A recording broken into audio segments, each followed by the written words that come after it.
नमस्ते, मैं ऋचा उपाध्याय और आज हम बात कर रहे हैं होलिका महोत्सव की। होली, दीपावली और ग्रहण काल ये अपने आप में ही विशेष मुहूर्त होते हैं। इस पर हम बहुत से कार्य कर सकते हैं, मंत्र सिद्धि कर सकते हैं, बहुत से प्रयोग और उपाय कर सकते हैं। ऐसे ही कुछ उपाय और प्रयोग मैं आपको बताने जा रही हूँ, जिसमें पहला उपाय है धन आगमन के लिए नए मार्ग खोलना, नए रास्ते खोलना। हर व्यक्ति चाहता है कि उसके घर में धन आगमन हो, तो ऐसे में आपको क्या करना है। आपको होलिका दहन वाले दिन सुबह ब्रह्म मुहूर्त में उठना है, स्नान आदि करके, साफ सफाई करके उत्तर पूर्व दिशा में एक चौकी लगानी है, जिस पर लाल रंग का वस्त्र बिछाना है और उस पर लाल चंदन का एक टुकड़ा, 58 सिक्के, एक एक के 58 सिक्के और एक लाल गुलाब का अखंडित फूल, साथ में थोड़ी सी रोली रखनी है। इसके बाद देसी घी का दीपक जलाना है, धूप जलानी है गुलाब की और माता ललिता सहस्त्र नाम का 5 बार पाठ करना है।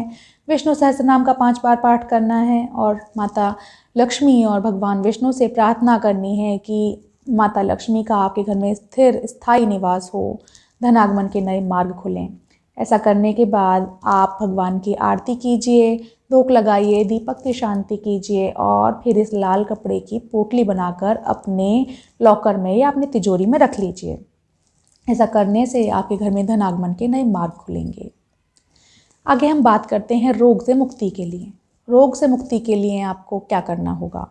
जिसके घर में कोई ऐसा बीमार व्यक्ति है जिसकी बीमारी दूर नहीं हो रही है, दवाओं का असर नहीं होता है, ऐसे व्यक्ति के लिए आप ये प्रयोग कर सकते हैं। 11 गोमती चक्र लेकर आइए।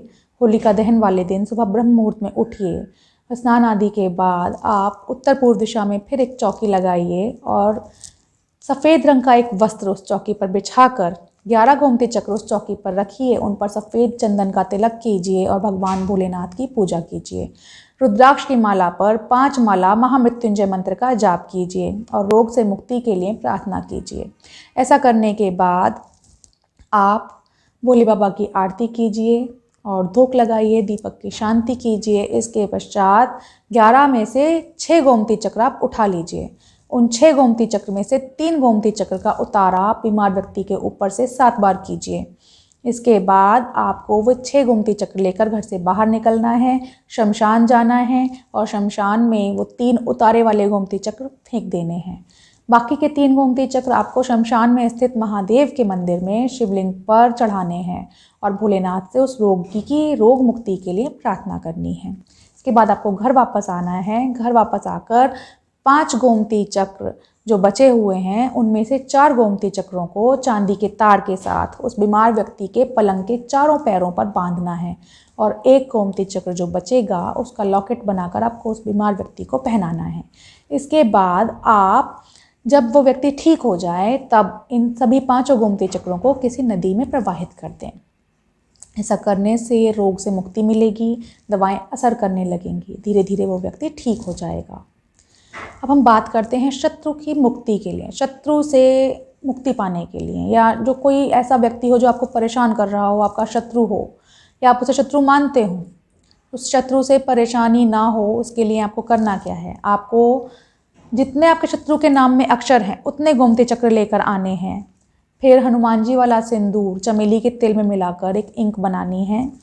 अनार की कलम से अपने शत्रु के नाम का एक एक अक्षर उन गोमती चक्रों पर अंकित करते हुए उस शत्रु का नाम लिखना है और शाम को जब होलिका दहन हो आपको होलिका दहन में वो सारे गोमती चक्र डाल देने हैं और प्रार्थना करनी है कि ये शत्रु आपको परेशान ना करे।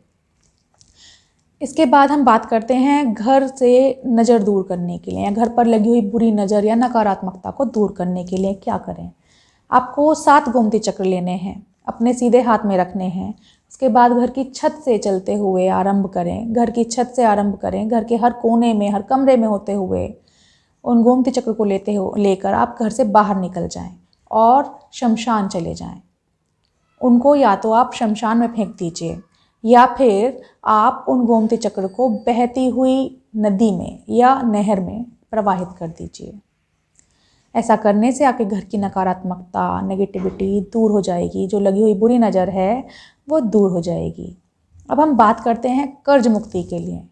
कर्ज मुक्ति जो लोग करना चाहते हैं, जो लोग कर्ज से मुक्ति पाना चाहते हैं, वे क्या करें।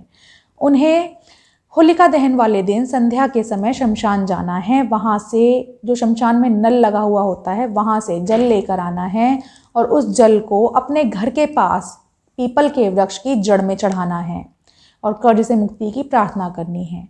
होलिका दहन के दिन शनिवार नहीं है अगर, तो उसके आगे आने वाले शनिवार 21 शनिवार तक आपको ये क्रिया दोहरानी है। ऐसा करने से आपको कर्ज से मुक्ति अवश्य मिल जाएगी। अब आशा करती हूँ कि आपको ये सारे उपाय समझ में आए होंगे और आप इनका प्रयोग करेंगे, आपके जीवन में आपको लाभ मिलेगा। अगर आपको मेरे वीडियोस अच्छे लगते हैं तो आप लाइक कीजिए, शेयर कीजिए ताकि दूसरे लोगों को भी हेल्प हो सके। धन्यवाद।